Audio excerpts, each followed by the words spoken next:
Valanchery press ക്ലബിന്റെ നേതൃത്വത്തിൽ രാജ്യത്തിന്റെ 78ാം സ്വാതന്ത്ര്യദിനം ആഘോഷിച്ചു. പ്രസ് ക്ലബ് ഓഫീസിനു മുന്നിൽ press club president C Rajesh പതാക ഉയർത്തി. സീനിയർ മാധ്യമപ്രവർത്തകൻ നീറ്റുകാട്ടിൽ മുഹമ്മദ് അലി സ്വാതന്ത്ര്യദിന സന്ദേശം നൽകി. ദുഃഖസാന്ദ്രമായ അന്തരീക്ഷത്തിലാണ് നമ്മൾ ഈ സ്വാതന്ത്ര്യദിനം ആഘോഷിക്കുന്നത്. കഴിഞ്ഞ രണ്ടാഴ്ചക്കപ്പുറം ഉണ്ടായ വയനാട്ടിലൊരു ദുരന്തം, 400ഓളം നമ്മളുടെ സഹജീവികൾ നമുക്ക് നഷ്ടപ്പെട്ടു.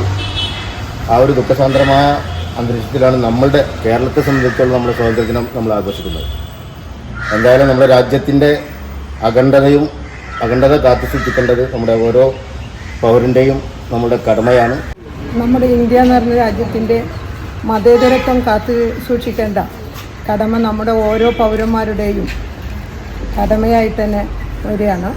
അതുകൊണ്ട് നമ്മുടെ ഇന്ത്യ എന്ന രാജ്യത്ത് നമ്മുടെ സ്വാതന്ത്ര്യം കിട്ടിയ പോലെ തന്നെ അത് തുടർന്നു കൊണ്ടുപോകാൻ നമുക്ക് സാധിക്കുന്നില്ല എന്നുള്ളൊരു ദുഃഖം കൂടി നമ്മളുടെ ഇടയിൽ നിൽക്കുക. Malabar women's college principal VP Ramla, Suresh Poovattumeethal, Hasna Yahya, Shibili Palachottil, Nisar Palakkal, CK Ramachandran, Noorul Abid Nalakath, Manikandan Pookkattiri എന്നിവർ സംസാരിച്ചു. Press club secretary KK Liyakath Ali സ്വാഗതവും ട്രഷറർ VK ജിഷാദ് നന്ദിയും പറഞ്ഞു.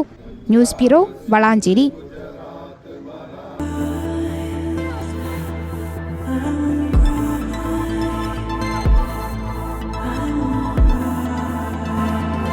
Happy moments, timeless creations. Wedding collections from Kavita Gold and Diamonds.